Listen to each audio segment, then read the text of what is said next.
निकालते हैं, एफसीओ निकालेंगे 4 4 का 30 आए से पढ़े।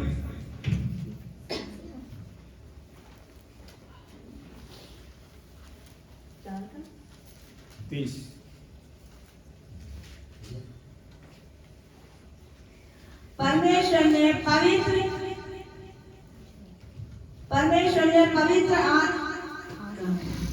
आत्मा को शोकित मत करो, जिससे तुम पर छुटकारे के दिन के लिए छाप दी गई है। सब प्रकार की कड़वाहट और प्रकोप और क्रोध और कलह और निंदा सब बैर भाव समेत तुमसे दूर की जाए। एक दूसरे पर कृपालु और करुणामय हो, और जैसे परमेश्वर ने मसीह में तुम्हारे अपराध क्षमा किए, वैसे ही तुम भी एक दूसरे का अपराध क्षमा करो। बस परमेश्वर की पवित्र आत्मा को शोकित मत करो। देखिए, पवित्र आत्मा शोकित कब होता है? जब आप किसी बुरा भला बोलते हैं, या प्रार्थना नहीं करते हैं, या कोई पाप करते हैं। आप किसी को गाली भी देंगे ना, तो भी पवित्र आत्मा शोकित होगा। आप किसी क्रोध करेंगे तो भी पवित्र आत्मा शोकित होगा। हम सभी जानते हैं। अब सवाल ये, क्या मांगते हैं, क्या इनके लिए प्रार्थना कर रहे हैं? आपको गुस्सा कहाँ आना चाहिए? आपको पता है, फिर भी हम ताजा कर रहे हैं। गुस्सा छोटी मोटी चीजों पर नहीं आना चाहिए, और गुस्सा वहां आना चाहिए जहां प्रार्थना लोग गड़बड़ी करते हैं। आपके बच्चे प्रार्थना नहीं करते हैं, गुस्सा आना चाहिए। आपके घर में कोई प्रार्थना के समय गड़बड़ कर रहा है, गुस्सा आना चाहिए। कलीसिया कोई गड़बड़ है, गुस्सा आना चाहिए। अगर कोई पाप नहीं छोड़ रहा है, उसे चिताना भी चाहिए। लेकिन कलाम ये भी कहता है, देखिए, हम उसके लिए अगर चिता रहे तो उसके बाद क्या प्रार्थना कर रहे हैं? अगर किसी को आप चिता रहे हो, नशा छोड़ना है, ये काम नहीं करना है, उसके साथ साथ उसके लिए प्रार्थना भी करनी पड़ेगी। अगर आप चिता रहे हैं, उसकी चिंता कर रहे हैं, आप खुद आपसे खुश है। चाहे वो गुटखा खा रहा आपके बेटा, चाहे कोई पति कहीं फंसा हुआ है, आप चिता रहे हैं और उसके चिताने के साथ साथ प्रार्थना कर रहे हैं, तो काम यहोवा जरूर करेगा। यीशु मसीह के नाम से वो नहीं चाहता तुम्हारा पति, तुम्हारे बच्चे नशे में या गुटखे में व्यभिचार में फंसे रहें और वहां दम तोड़ दें। कभी यहोवा ये बात नहीं चाहता है। आप वचन पढ़े, लिखा हुआ है, गुनाहगार के मरने से यहोवा प्रसन्न नहीं होता है। पर यहोवा कहता है, तू जो बच गया है उनको चिता, जो आज गुनाहों में फंसे हुए। ये हमारी सबकी जिम्मेदारी है। अपने अपने घरों में बताएं, कलीसिया में बताएं बहनों को। पर किस हिसाब से? कोई भी प्रभु के अनुग्रह से वंचित ना हो जाए। अगर आप उसे डांट भी रहे हो, चिता भी रहे हो, तो प्रेम भी करना पड़ेगा। बिना प्रेम के कोई वचन नहीं सकता है। चेताना भी है, प्रेम भी करना है, क्योंकि प्रेम मौत के तुल्य प्रबल है। आप जानते हैं इस बात। जैसे मौत प्रबल है, इस शरीर पर मौत आनी है, और बहुतों पर नहीं भी आई। धारणा हनोक पर नहीं आई, एलिया पर नहीं आई, यीशु मसीह पर नहीं आई। यीशु मसीह को हमारे लिए बना। आप देखिए, अपने ऊपर कोई मौत नहीं आ सकती उसकी, क्योंकि मौत जीवन से हाथ में। वो हमारे तुम्हारे खातिर मरा, वाकई उसे कौन मार सकता है? कोई मार सकता है? अगर वो नहीं मरता तो जिससे हम लोग मर जाते, नहीं बचते। इसलिए वो बाइबल कहती है, वो शरीर के हिसाब से तो घात किया गया, पर आत्मा के भाव से जिलाया गया। आत्मा को जिया, जिंदा किया गया। इसी तरीके से यीशु मसीह ने यहाँ बहुत सी ऐसी बातें आपको समझाई हैं। इस तरह से कोई लाभ, आत्मा है जो जीवन देता है। ये शरीर में हम रखे गए, क्यों रखे गए? ताकि हमारी आत्मा शरीर में रहते हुए प्रभु के लिए तैयार हो जाए। ये बातें समझ आ रही? आप आत्मा तैयार होगी कैसे? अगर आप आत्मा भोजन नहीं खाओगे हर दिन, तो कैसे तैयार होगी? सर बताऊं, जितना मैं प्रार्थना आगे बढ़ा हूं, शैतान मुझे बदल कर रहा है, कुछ भी करे मैं नहीं छोड़ूंगा। मैं तो प्रार्थना करनी है। लेकिन एक दिन मैं इतना जानता हूं, मेरे जितने भी घर में लोग सब प्रार्थना करने वाले बन जाएंगे, और इसका जैसे हमें स्पीड बढ़ेगी तो बढ़ेगी। तो इसलिए हम इस वचन को देखते हैं, इसमें क्या लिखा हुआ है। इन बातों से हमें बचना है। सब प्रकार का कड़वाहट, प्रकोप, क्रोध, कलह, निंदा, सब बैरभाव समेत तुमसे दूर किए जाए। एक दूसरे पर कृपालु और करुणामय हो, जैसे परमेश्वर ने मसीह में तुम्हारे अपराध क्षमा किए, वैसे तुम भी एक दूसरे का अपराध क्षमा करो। अब आते हैं इब्रानियों में निकालने से। इब्रानियों में निकालें 12 और उसका 14 पढ़े। उन वचनों को जरूर हमें डेली पढ़ना चाहिए, जो हमें पाप से बचा सकते हैं, जो हमारी उन्नति कर सकते हैं। इब्रानियों 12 और उसका 14 पढ़।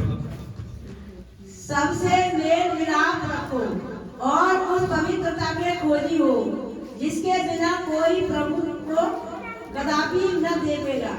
ध्यान से देखते रहो, ऐसा ना हो कि कोई परमेश्वर के अनुग्रह से वंचित रह जाए या कोई कड़वी जड़ फूटकर कष्ट दे और उसके द्वारा बहुत से लोग सब हो जाएंगे। तो देखिए, ये आप देखते हैं, आपको कल से दी गई जिम्मेदारी मेरे के लिए कि आपकी है? क्योंकि बाइबल बताती है जैसे आपको एक फैमिली दी गई, आप अपने अपने परिवार की जिम्मेदारी निभाते हैं, लड़ाई झगड़े भी होते हैं, फिर भी परिवार छोड़कर जाते नहीं जाते ना? ऐसे ही एक कलीसिया आपका एक परिवार है। इस कलीसिया में कुछ उथल पुथल हो भी रही, कुछ भी हो या हो रही या होगी, उस समय भी आपको एक रहना है। तब कलीसिया पक्की बनाई जाती है, जैसा प्रभु चाहता है वैसा बना सकता है। अब सवाल ये कि क्या आप कलीसिया के लिए प्रार्थना करते हैं? क्या और बहनों की भाइयों की आपकी परवाह है?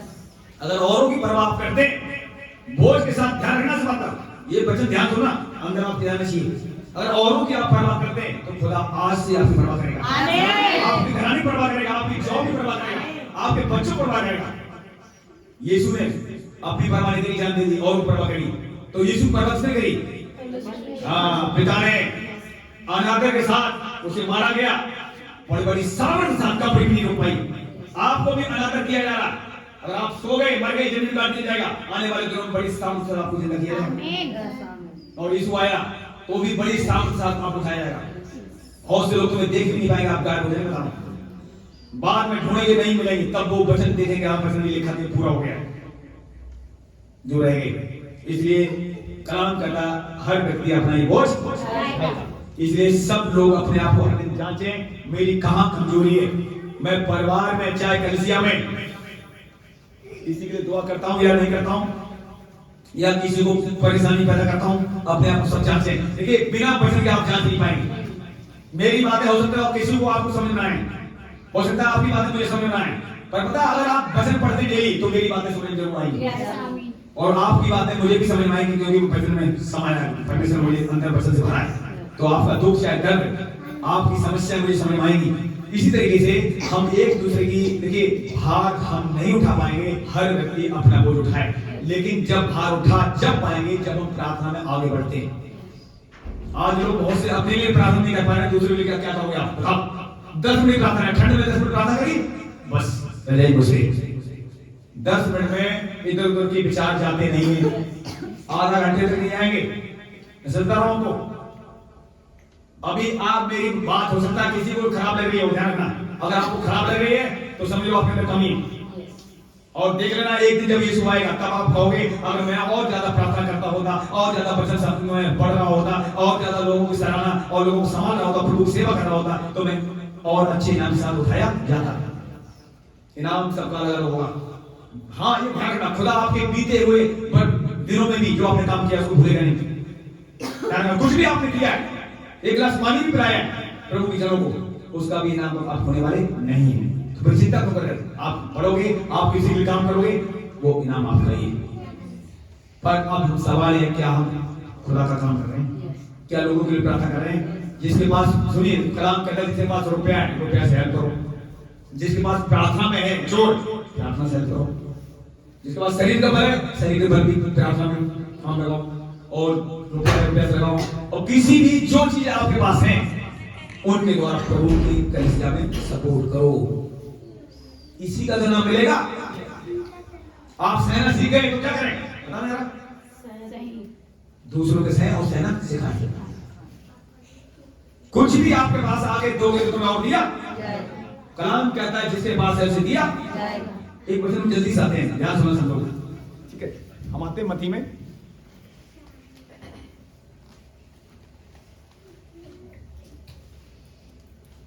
मत्ती लास्ट निकालते हैं 24 अध्याय।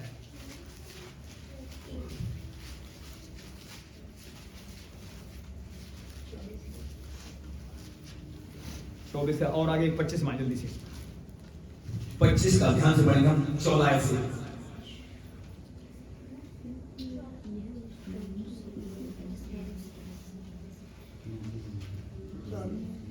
क्योंकि यह उस मनुष्य की सी दिशा है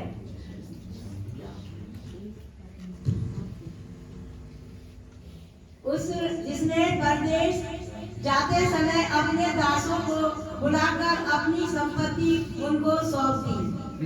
उसने एक को 5 तोड़े, दूसरे को 2 और तीसरे को 1, अर्थात हर एक को उसकी सामर्थ्य के अनुसार दिया और तब परदेश चला गया। तब जिसका 5 तोड़े मिले थे उसने तुरंत जाकर उनसे लेन देन किया और 5 तोड़े और कमाए। इसी रीति से जिसको 2 मिले उसने भी 2 और कमाए, पर जिसको 1 मिला उसने जाकर मिट्टी खोदी और अपने स्वामी के रुपए छिपा दिए। बहुत दिनों के बाद उस दासों का स्वामी आकर उनसे लेखा लेने लगा। जिसको 5 तोड़े मिले थे उसने 5 तोड़े और लाकर कहा, हे स्वामी, तूने मुझे 5 तोड़े सौंपे थे, देख मैंने 5 तोड़े और कमाए हैं। उसके स्वामी ने उससे कहा, धन्य है हे अच्छे और विश्वास योग्य दास, तू थोड़े में विश्वास योग्य रहा, मैं तुझे बहुत वस्तुओं का अधिकारी बनाऊंगा।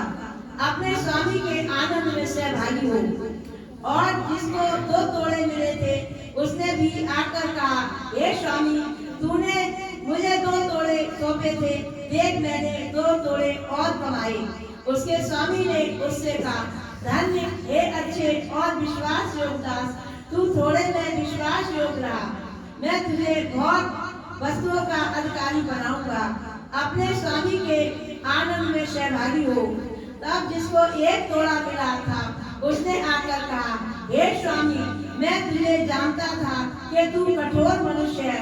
तू जहाँ कहीं नहीं बोता वहाँ काटता है और जहाँ कहीं छींटता वहाँ से बटोरता है। इसीलिए मैं डर गया और जाकर तेरा तोड़ा मिट्टी में छिपा दिया। देख, जो तेरा है वह यह है। उसके स्वामी ने उससे उत्तर दिया, हे दुष्ट और आलसी दास, जब तू यह जानता था कि जहाँ मैंने नहीं बोया वहाँ से काटता हूँ और जहाँ मैंने नहीं छीटा वहाँ से बटोरता हूँ, तो तुझे चाहिए था कि मेरा रुपया सराफे को दे देता, तब मैं आकर अपना धन ब्याज समेत ले लेता। इसीलिए वह तोड़ा उससे ले लो और जिसके पास 10 तोड़े हैं उसको दे दो, क्योंकि जिस किसी के पास है उसे और दिया जाएगा और जिसके पास बहुत हो जाएगा, पर जिसके पास नहीं है उससे वह भी जो उसके पास है ले लिया जाएगा। और इस निकम्मे दास को भाग के अंधेरे में डाल दो, जहाँ रोना और तहाँ पीसना होगा। बस इस वचन को बहुत से लोग जानते हैं। अब सवाल ये जानने के बाद क्या है, वचन को मानते नहीं। यीशु मसीह ने मत्ती 7:24 कहा था, जो मेरी बातें सुनता और मानता है वही चट्टान पे घर बनाएगा, और जो सुनता है मानता नहीं तो चट्टान में बालू को बनाएगा। समस्या आएगी, वो इस तरह नहीं रह सकता है। तो मेरे प्रियो ध्यान दो, यहाँ पर 5 मिले को, एक को 2 दिए और स्वामी देकर परदेश चला गया। जब वापस आया 5 वाले ने 5 और कमाई, 2 वाले ने 2 और 1 वाले ने क्या किया? कुछ भी नहीं किया। तो आज जो कुछ भी नहीं कर रहा है, सावधान। जो आपको दिया गया ना, थोड़ा बहुत आपके अंदर है, जब यीशु आएगा वो भी लेकर दूसरे को दे दिया। ध्यान रखना सवाल, जिनके पास ज्यादा है वो और ज्यादा से भर जाएगा। तो अब आप बताइए, अपने आप को सब जांचें, इस बात को ध्यान रखें। अगर 5 वाले ने 5 और कमाए तो क्या हुआ? इसे शाबाशी मिली, जिसने मेहनत करी बैठा नहीं। 2 वाले 2 और कमाए, उसको भी शाबाशी मिली। और 1 वाले कुछ नहीं किया, 1 वाले को लेकर किसको दिया गया? 5 वाले ध्यान से सुनो, 1 वाले ने कुछ नहीं किया तो 1 वाला छीन कर किसको दिया गया? 5 वाले को, जिसने ज्यादा कमाई। जिसने 5 थे, 5 में जो ईमानदार रहा, जो पीछे जो ईमानदार नहीं था उसका लेकर ईमानदार वाले को सौंपे। तो आज इस कलीसिया में जो ईमानदार बनेगा, जो आगे बढ़ेगा, उसे बढ़ाया निश्चय बढ़ाया जाएगा, उसे कोई कारण नहीं रोक सकती। अंत के दिनों में परमेश्वर किसी पक्षपात नहीं करेगा, जो बढ़ेगा उसे बढ़ाया जाएगा निश्चय ही। अब आप क्या वफादार हो, ये बात ध्यान से लेना सबको। अभी लोग थोड़े, एक दिन मैंने और सुपरवाइजर बताया था, आप सबसे पहले खुदा के दास के साथ वफादार हैं कि नहीं, उसके परिवार के साथ वफादार है कि नहीं। मैं फिर कह रहा हूं आपसे, इस कलीसिया की नींव हमने नहीं डाली थी, डालने वाली बैठी है। इसके साथ भी वफादार रहना पड़ेगा, चाहे इसके बच्चे क्यों ना हो, इसकी बहू क्यों ना हो। अगर इसकी इज्जत नहीं करेंगे तो आगे नहीं बढ़ेंगे। ये कैसी भी है, लगता है लोगों को कुछ एक ठीक नहीं है, ऐसा लगता है किसी लोगों को, कलीसिया वालों को, चाहे हमारे घर वालों को लगता है, चाहे हमें तो लगता हो, फिर भी इसको मुझे आदर देना पड़ेगा। ये चलो, अगर इसको मैं आदर दूंगा तो मेरी भी उन्नति होगी, आपकी तो और ज्यादा होगी, निश्चय होगी। आप वचन जब पढ़ते तभी पता लगेगा। साउल सबसे बड़ा राजा था, सबसे पहला राजा इजराइल का साउल बनाया गया। आप देख सकते हैं, जब वो ठीक से राजपाट नहीं किया तो उसका राजपाट तो छीन लिया गया, लेकिन दाऊद ने साउल का कभी अपमान नहीं किया। ऐसे ही आप उन लोगों को किसी का अपमान न करें जो कमजोर हैं। बाइबल कहती है निर्बल को सहो, जब निर्बलों को हम सहते हैं तो हमें और ताकत मिलेगी। जो तुम्हारे पास है दो और दिया।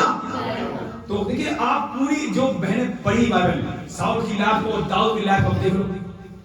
दाऊद के जीवन में पाप की वजह से कमजोरी आई, पाप की वजह से उसका राजपाट छीना गया, उसने गलती करी। लेकिन दाऊद को आप देख लो, शुरू में उसने पाप नहीं किया, राजा बनने के बाद पाप किया था। पहले पाप नहीं किया दाऊद ने, पहले वो ईमानदार था, तो खुदा खौफ मानता था, तब भी वो संघर्ष कर रहा था किसके साथ, साउल के साथ। साउल बार बार उसे मारना चाह रहा था, देख लो, लेकिन दाऊद को मार पाता नहीं था। ऐसे आपके घर में हो सकता है, मैं ये नहीं कह रहा हूं जो प्रार्थना में कमजोर है वो आपके पीछे पड़ सकता है। पता है वो क्यों पड़ेगा? ताकि आप देखिए, आपने वचन सुना है, जो डाली फलेगी ताकि, अगर आप सुधर रहे हो, गंदे विचार छोड़ रहे हो, व्यभिचार छोड़ रहे हो, नशा छोड़ रहे हो, तो आपकी पत्नी और ज्यादा पीछे लग, और लगाने वाला कौन है? खुद ही भगवान। वचन कह रहा है, मैं नहीं करूं। इसलिए पत्नी का आदर मत करना, आदर करना। फिर मानता हूं जब नहीं सह पाते हो, आप उबाल जब आता है तो कुछ बुरा भला ना मुंह से निकालना, ताकि आपका अभिषेक घटे। डांटना ठीक है, आप नहीं सह पा रहे हो, डांट देते हो, लेकिन डांटने के बाद भी जो कमियां उन्हीं पे डांटना, फालतू कमियों को डांटने की अपनी पत्नी को भी जरूरत नहीं है। आपने एक दिन मेरे बच्चे सुना खुशी का, अभी कुछ दिन पहले आया, आज चॉइस फायर आगे क्यों बढ़ी? चॉइस को सुनते हो? चॉइस को देखो, बच्चे ने सुनाया ना, लेडी जो कितना पिछाते कर रही है, कभी उसने बदनामी की पलटा नहीं लिया, अपने बाप से पलटा लिया, छोड़ो उनको, छोड़ो, अपने बाप से पलटा उसने नहीं लिया, गवाही जरूर बताई और अपने बाप को भी खींच कर लाकर उठा करवाया। तब आज भी अपनी गवाही उपकार बार बार भूला नहीं बताती लोगों को, उसे शर्म नहीं आती मेरी गवाही बताने में, मेरे बाप ने ऐसा किया, फिर भी मैंने अपने बाप को क्षमा किया, बोलती नहीं बोलती? इससे क्या हुआ? पूरे वर्ल्ड में परमेश्वर ने उसे चमका दिया। तो जब हम अपनी गवाही बताते हैं, उपकार को भूलते नहीं। हाँ ये जरूर है, देखिए, अगर आपका पति सुधर रहा है, आपको पता लग गया, तो उसे उसकी बदनामी भी नहीं करना, उछलना भी नहीं, क्योंकि बाइबल बताती है हमें उछलना भी नहीं, चाहे वो पत्नी हो चाहे पति हो, एक दूसरे को ढांपना भी। जब हम दूसरे को ढांपते हैं तो हमें भी ढांपा, जो हम कुछ कर रहे हैं वही देखेंगे हम वो क्या है। चलो हमसे गलती पहले होगी, लेकिन आप यीशु मसीह हमारे बाद गलती कर रहे हैं क्या? सावधान।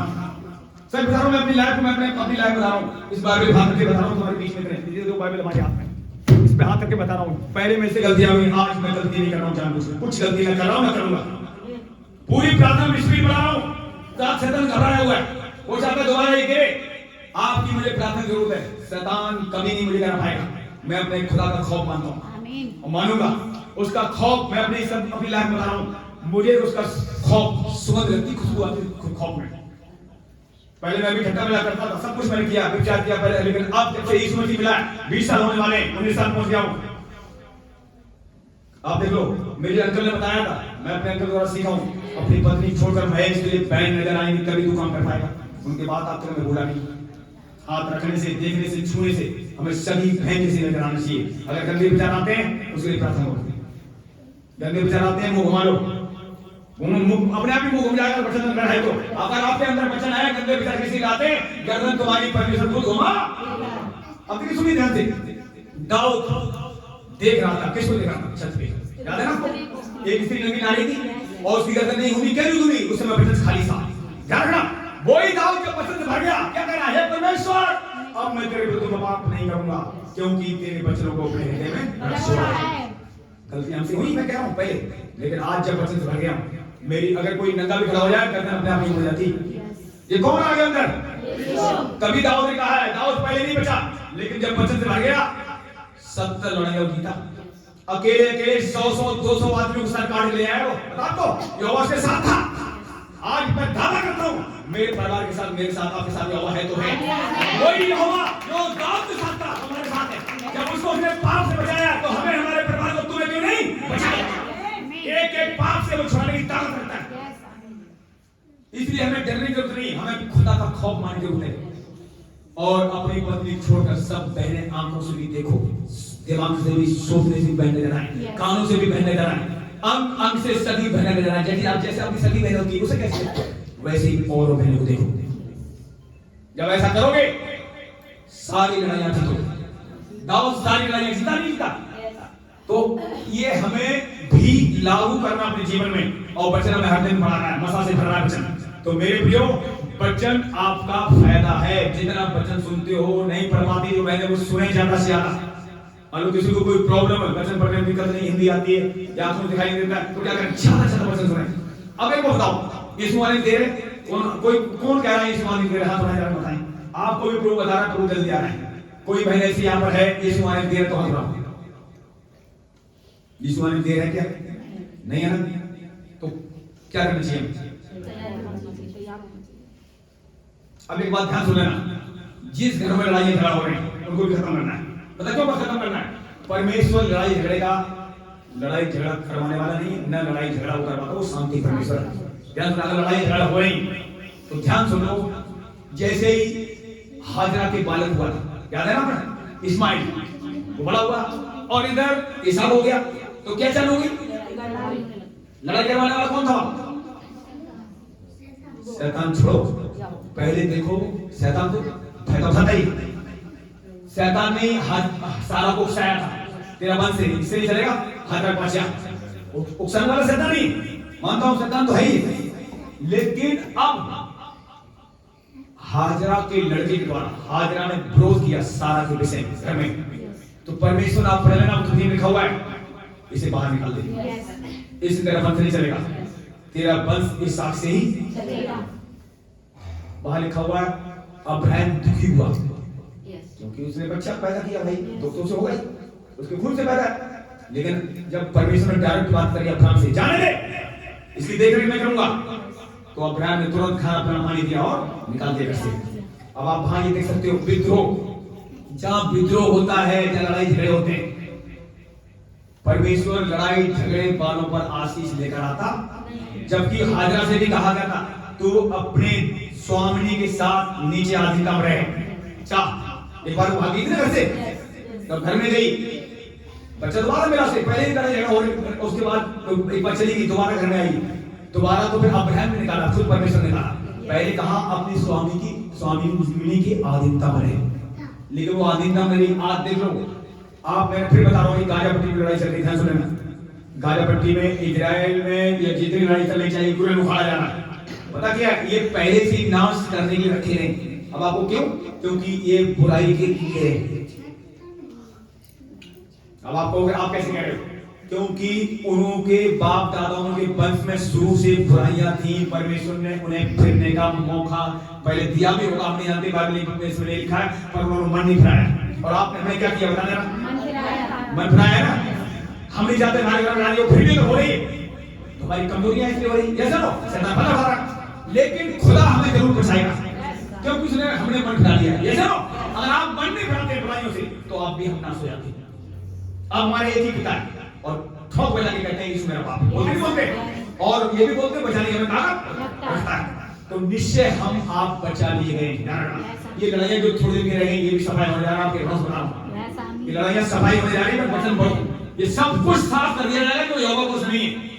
तो अब आप देख लो, अंतिम दिनों में वो देश इजरायली के बगल में है, वे उत्पात से पैदा हुए। मैं सच बता रहा हूं आपको, उसमें वचन में लिखा हुआ है, जितने देश हैं मॉडर्न कंट्रियां हैं, वो एक भी बचेगी आप सोच लो। परमेश्वर ने तो सब जगहों से अपनी भेड़ निकाली, सब जातियों से निकाला। वो पता क्यों निकाला सब जातियों में? हमें आपको क्यों निकाला गया? ताकि तुम्हारी हमारी जातियां जानने आने वाले दिनों में यहोवा परमेश्वर निश्चय सब जातियों में से वो निकाल कर यहोवा ले आया अपने लोगों को। और एक जगह मुझे बहुत अच्छा वचन लगा था, वचन पढ़ेंगे और थोड़ी देर बाद बंद करेंगे। हम निकालेंगे लेव्या व्यवस्था 20 उसकी 26 पढ़ेंगे बच्चे समझो। लेव्या व्यवस्था 20 का 26 शुरुआत में है। हाँ, तुम मेरे लिए पवित्र बने रहना, क्योंकि मैं यहोवा स्वयं पवित्र हूँ और मैंने तुमको और देशों के लोगों से इसीलिए अलग किया है कि तुम निरंतर मेरे ही बने रहो। सुनिए, अब ये वचन आपको पढ़ते हुए क्या अच्छा लगता है? यस, समझो काम पूरा करना।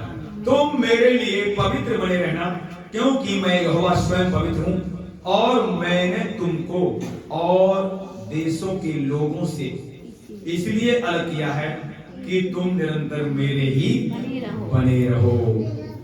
कितना स्वाद है वचन में, कितनी मिठास आप देखो। कहाँ हम थे, जात भी अलग अलग, गांव भी अलग अलग, और उसने निकाल लिया। प्रभु ने किस लिए? अपने लिए। हम यहोवा के। आपको हर दिन सुबह शाम बोलना चाहिए हम यीशु के। जब ऐसा बोलते हो तो महिमा यीशु को मिलती है और शैतान शर्मिंदा होता है।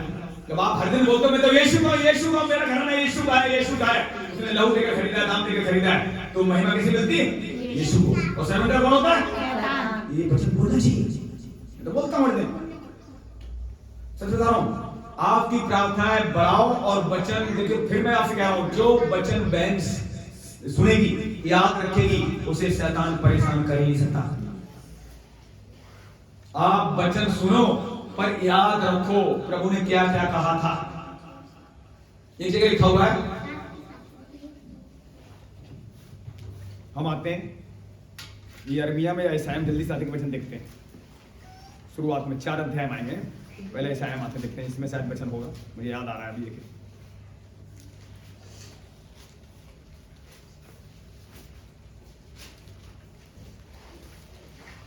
यिर्मयाह में, यशायाह में नहीं है शायद।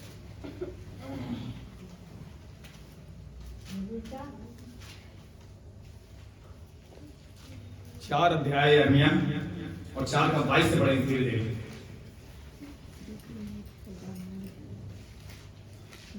क्योंकि मेरी प्रजा मूढ़ है, वे मुझे नहीं जानते। वे ऐसे मूर्ख लड़के हैं जिनमें कुछ भी समझ नहीं। बुराई करने को तो वे बुद्धिमान हैं, परंतु भलाई करना वे नहीं जानते। बस इस वचन को खा जाना, पचा जाना। बुराई नहीं आएगी आपकी, मैं बताऊं। बुद्धिमान बन जाओ। मैं फिर कह रहा हूं बार बार, तुम्हारी आशीष सिलसिले रुकी हुई है। बुराई कोई बहन करती है तो भी नहीं सुनना है। पता क्या होता है? कोई व्यक्ति मान लो बुरा भी है, उसके बारे में बुरा नहीं कह रहा है, खुदा नाराज होता है। अगर कोई लग रहा है उसे आप कहना लग रहा, किसको गुस्सा आएगा? उस लड़ने को गुस्सा तो आएगी आएगी, पर खुदा और ज्यादा तुझे गुस्सा करेगा। या सुनो, अब कोई अंधा है, अंधा तो गुस्सा करेगा, अंधे को बनाने वाला सबसे ज्यादा गुस्सा हो जाएगा। उसकी सृष्टि से खिलवाड़ मत करो। वो अपनी सृष्टि से कहता है, वो मूसा से कहा, लंगड़ा लूड़ा बहरा अंधा मुझे छोड़कर यहोवा तुम्हें कौन बना सकता है?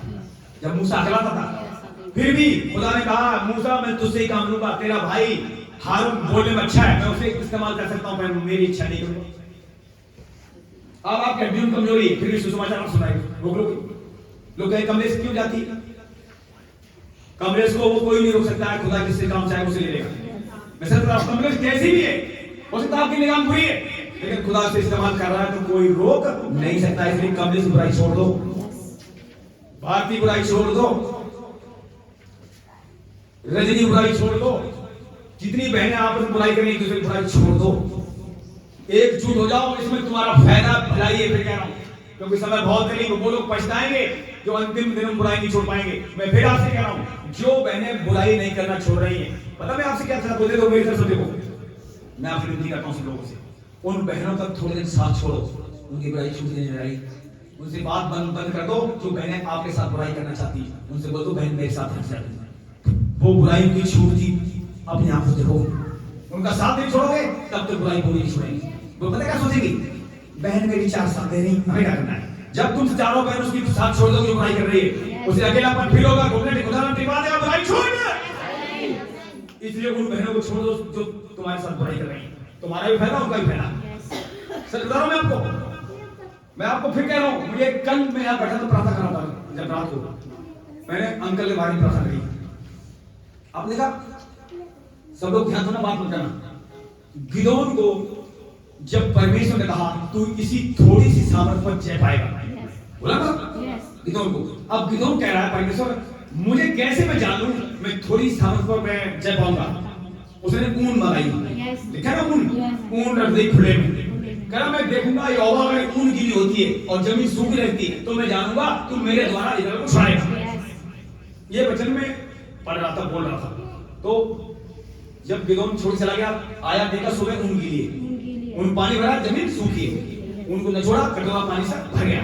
अब फिर भी उसे कर रहा है, कह रहा एक बार प्रभु मैं तुझे एक बार पढ़ूंगा, अब तू मेरे साथ है। अब ऊन सूखी है और जमीन गीली है। पूरी रात में ऊन बिल्कुल गीली नहीं होनी चाहिए, ऐसा बोला। और अगले दिन सुबह फिर आया, देखा ऊन सूखी है और जमीन गीली है। तब उसने कहा मैं जान गया हूं तू मेरे साथ है। इस तरीके से मैंने पता क्या किया, कल मेरे हाथ में 10 का कॉइन था। मैंने कहा बाहर में नहीं जा पा रहा, प्रभु 4 मिनट हो गए और लोग बुढ़ाने परेशान है, मैं उनको तो यहाँ बुलाऊं या ना बुलाऊं। ध्यान सुन लेना, वो तो आना चाह रहे थे। मैंने सिक्का, मैंने अपने प्रभु से जैसे ऊन के बारे में बात करी उसने गिरोह में, वैसे सिक्के के बारे में परमेश्वर से बात करी। और मैंने कहा सिक्का मैं 2 बार फेंकूंगा, अगर ऐसा गिर रहा है तो समझूंगा तू बुला रहा है और नहीं बुला रहा है। जब सिक्का मैंने फेंका और सिक्का अपोजिट गिरा, फिर आवाज आई उन्हें नहीं बुलाना। अब पूरी रात से फिर मैंने कहा अब दोबारा अगर हम उन्हें नहीं बुला रहा हूं ठीक है, अगर बुला रहा हूं तो ये कहना चाहिए, अगर अब हम नहीं बुलाना चाहते तो भी ये कहना चाहिए। अब तूने पहली बार जवाब दिया, 2 बार गिदोन में तुझे पढ़ा, वैसे मैं भी चाहता हूं अब सिक्का ऐसा करना चाहिए। अब मैं उन्हें बुलाना नहीं चाहता हूं तो ऐसा करिए। और जैसे ही देखिए बुलाने पर जब मैंने उन्हें बुलाया तब मैंने सिक्का चाहे वैसा करा वैसा नहीं करा। जब मैंने कहा अब उन्हें बुलाना नहीं चाहता हूं ऐसा सिक्का करना चाहिए, अब बुलाना नहीं चाहता हूं ऐसे करिए, तो बुलाना नहीं चाहे तो वैसा ही ले गया। मेरे होश उड़ गए। फिर खुदा ने मुझसे बात करी, मैंने उसके लिए वहां उन्होंने रखा था, उनका घमंड टूटे और उनको मैं नम्र करना चाह रहा हूं। और तुम यहाँ अकेला फेंक कर तू जा प्रार्थना और बढ़े, उनका सहारा था और उनका सहारा तुझसे हटा दिया गया। अब तू प्रार्थना और बढ़ता कि नहीं बढ़ता है, ये खुदा मुझे आवाज चलता हूं। पता है जैसे गेट बैठते थे, मुझे भरोसा रहता था गेट कोई आगे वो रखवाली करेंगे। गेट जितने बजे आदमी खत्म रख लो तुम, रखवाली करेगा सुबह। एक बार मैं सूरज पवानी पैसे सुना था, सूरज पवानी जगह जगह जा रहा, कोई उसका हम बोले क्या, लोग सब डरते रहते। सूरज पवानी मुंह से एक बार निकल रहा था, लोग वॉलंटियर बॉडीगार्ड लगाते हैं अपने रक्षा के लिए, बड़े बड़े फास्टर, ठीक है ना। सूरजदूत मर गए क्या, उसने ये बात कही सूरजदूत मर गए क्या, और वास्तव सूरजदूत मर नहीं गए, हमारे साथ जिंदा खड़े हैं। अगर वो ना खड़े हो कल से कली बंद हो जाएगी। वो तलवार लेके खड़े हैं, ये वचन जब आया मैं रो रहा था, तो मैंने ठीक कहा इसलिए नहीं पढ़ाऊंगा। पता है पहले तो मीना के मन कठोर किए, मीना गौरव में हटा दिया, अब मीना के नम्र कर दिए, वो पहले आजा बुला लो, अब मेरे कठोर थी प्रभु नहीं बुलाना तो नहीं बुलाना। 2-4 महीने वही रहने दे जब तक ये होना टूटे। और तुझे भी मैं अकेले से रख रहा हूं, तेरी प्रार्थना में स्पीड बढ़ेगी नहीं बढ़ेगी। ये आवाज आई कर सकते हैं, मैं बाहर नहीं जा पा रहा हूं। अब विवेक मेरे साथ जाना, लेकिन विवेक को सब मेरे बात नहीं ले सकता। अब मोहन भाई मेरे साथ बाहर जाने के लिए तैयार हो रहे हैं, बन रही उनकी, देखो अगले महीने बुलाऊंगा, लेकिन ठंडी कितनी ज्यादा है, लेकिन फिर भी लोग कह रहे हैं आप क्यों नहीं आ रहे, आप क्यों नहीं आ रहे। सबको मैं सब बात तो बता नहीं सकता, खुदा बेहतर जानता है, मानते हो। तो इस बात को जैसे गिदोन ने परमेश्वर का दिया, कल मैं बता रहा हूं ऐसे मैंने किया। मैंने कहा प्रभु हम देखिए, जब मैंने आपको बताऊं सच्चाई, जैसे गिदोन का वैसे ही मैंने कहा, मैंने कहा प्रभु उन्हें बुलाना चाहता हूं तो सिक्का ये गिरे। सुनो, जब मैंने प्रभु से कहा ये सिक्का ये गिरेगा तो समझूंगा तू बुलाना चाहता है, और वो सिक्का गिरा नहीं, इसका मतलब तू बुलाना। अब मैंने कहा हम उन्हें बुलाना नहीं चाहता हूं तो ये गिरे, और फिर वो गिर गया। इसका मतलब क्या, 2 बार प्रभु ने मना किया मुझे, उसके बाद भी हम खिलवाड़ करूं तो गलत है, तो खुदा हमसे नाराज हो सकता है। इसलिए आप उनके लिए प्रार्थना करें, वो चंडीगढ़ में रह रहे हैं, उनके प्रार्थना कर सकता हूं। हाँ प्रार्थना करो ताकि खुदा उन्हें तोड़े, अपनी कमियों पर वो रोए, पश्चाताप करें, चाहे किसी कमी है चाहे हमारी कमी है, हम यार हो रहे। देखिए हम अगर बाइबल बताती ऐसी ऐसी बात वचन लिखा हुआ है, पश्चाताप सुनिए। देखो मेरे भाइयों मेरी बहनों मेरी तरफ, ये बच्चे तो अपने आप सब चले जाएंगे, कोई रोक पाएगा। पर अगर आपका पश्चाताप हमारा ठीक नहीं, अगर गंदे विचार आ रहे हैं, खुदा पता क्या करता है? इसमें से क्या कहा, तो किसी बहन पर या स्त्री पर कुदरती डाले, तूने छुआ नहीं बेशक, लेकिन तूने गंदा विचार कर दिया, और बेचारे लोग स्वर्ग के नाश के बारिश नहीं होंगे। कितने वो खतरे में जो गंदे विचार किए हैं आज भी। इसलिए मैं ज्यादा प्रार्थना कर रहा हूँ बेबी के लिए, बेबी की वहां से निकल गया है और हम भी निकल गए, और मेरा परिवार निकल रहा, आप भी निकल जाओ। और ऐसा पता है कि गंदे विचार क्यों आते हैं? लहू में गड़बड़ है हमारे जो लहू है ना, लहू प्राण इसे बोलते हैं, इनमें गड़बड़ है, अदन वादन पाप हुआ और आदम हव्वा द्वारा जो बच्चे पैदा हुए, लहू में गड़बड़ हुई। और लहू साफ कौन करेगा? यीशु का लहू। हाँ, यीशु का लहू जब अंदर बढ़ेगा, अंदर वचन बढ़ेगा, गंदे विचार भी खत्म हो जाएंगे। इनके लिए प्रार्थना करो भाइयों, मेरी बहनों प्रार्थना करो, कोई बहन ऐसे गंदे विचार कोई प्रार्थना करो। विवेक प्रार्थना कर रहा, वो भी प्रार्थना कर बाहर निकल आया। इसलिए मैं देखता हूँ विवेक साथ ध्यान रखता था, वो लड़का क्या बोलते हैं, अब सनी कहता ना, नाम जानते हो, नीचे से लाई मैंने ऊपर आई, ऊपर भी नहीं रहने दिया, शैतान भगा दिया। जैसे ही वो नीचे कमरे से ऊपर गया, विवेक का नशा छूटा, ये खेली खाता था। यस यस, आत्मा नशा ही क्या शुरुआत, ये आत्मा होती है खींचती है एक दूसरे को नशा, पता है गंदी आत्मा होती है। तो आप अब किसके साथ रह रहे हो? बुराई करने वाली बहन का साथ नहीं छोड़ोगे, तुम्हारी बुराई नहीं जाएगी। कान को सुन लो। इसलिए अब देखिए अंकल मैं अलग नहीं करना चाहता, अंकल की वजह से इन्हें मैं डांट दे रहा हूँ कई बार, लेकिन खुदा ने जब अपना हाथ बढ़ाया तो मैंने रोक नहीं पाया। सरदार अंकल मैंने नहीं डांटता, क्योंकि आप देख लो बाइबल खुद बताती है, एक नहीं कहीं दो चेले भेजे, और मैं अकेले कहीं जाऊं, एक हाथ मेरा बंद है, एक गिरे तो एक उठा ले, उसमें लिखा हुआ है। तो फिर भी मैंने अलग नहीं किया, पर खुदा अलग करना जानता है। अगर हम नहीं किसी हटाएंगे, किसी व्यक्ति को जो आपके साथ ठीक नहीं चल रहा है, खुदा जरूर उठा देगा, पक्का लड़ेगा आपको। इसलिए उस बहन के साथ या भाई के साथ आप सचमुच बुराई नहीं छोड़ पा रहे हैं, तो उस भाई को उठा दो या बहन को उठा दो, बुराई छूट जाएगी। तो सचिन जब यहाँ से ऊपर गया, नशा छूटा उसका, अब यहाँ से वहां चला गया। अब सुनिए, अब सवाल ये, सचिन चलो यही गीत गाता मानता हूँ, सब ये निकला 3 दिन से मेहनत कर रहा हूँ। अब सवाल ये, वो वहां पे गीत गा रहा है, अगर वहां भी गीत गाना बंद न करे तो सचिन भी पूरा छुटकारा पाएगा, उसकी मम्मी ने छोड़े।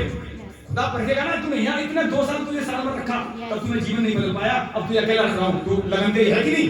अब सचिन को वहां पर जाएगा, उसकी माँ वहां पर जाएगा, तू यहाँ तैयार हो रहा है। पता है खुदा मौका देता है, जब ठीक नहीं चलते खुदा उन्हें अलग अलग भी करके देता है। मंदिर बात समझ में आ रही? अभी आपको कल मौका दिया गया है, सुनो, अब मैं जाना तुम यहाँ कल नहीं सुधर रहे हो, तो खुदावन दूसरी कल में भेज सकता है। जिस पासवान नीचे पे जो कोई नहीं सुधर रहा है, उसे बाइबल बताती है, अगर हमने तुम्हारे नाक में नकेल नहीं डाल पाई तो और भाषा बातों में दे रहेगा। ध्यान रखना, बाकी भेड़ खुदा ने दी, अगर मैंने तुम्हें डील नहीं कर पाया, खुदा उठा के तुम्हें सुधारने के लिए कहीं भेज सकता है। मेरी बात समझ में आ रही? तो इसलिए बेहतर ये खुदा के दास की अधीनता करो, बहुत जरूरी है। खुदा नहीं चाहता है कोई भी गुनाहगार गुनाह में मरे, वो प्रसन्न नहीं होता है। तो मैं तो आपसे ये कहूँगा, हाथ विनती करूँगा, सब लोग प्रार्थना करो और आपकी लाइफ और आपके परिवार की लाइफ खुदा जैसी बने, और कलीसिया जैसी खुदा चाहता है वैसे बने। इसलिए किसी से मुंह मत बोलो, सबके लिए प्रार्थना करो और सबकी सहायता करो, एक दूसरे की। प्रभु सबको आशीष दे।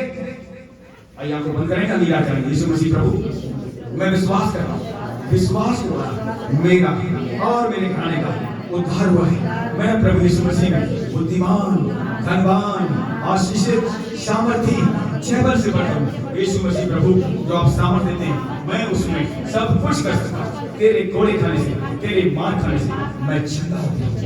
मैं अपना मन, अपना हृदय, अपने सभी अंग जो मेरे बस में नहीं, कलाम करता है, अपने सभी अंगों को सत्य को सौंप दे, फिर पाप प्रभुता नहीं करेगा। इसलिए हर दिन मैं प्रभु अपने अंगों को, अपने आत्मा पर शरीर को जो मेरे बस में नहीं, तेरे हाथ में सौंप देता हूं। तेरे चराए चलूं, तेरे रोके रोकूं, तेरे विरुद्ध हमारे अंग कोई पाप न करे। जब तू आए, हम हमारा परिवार पूरी कलीसिया तैयार मिले। यीशु मसीह के महान नाम में आमीन, आमीन।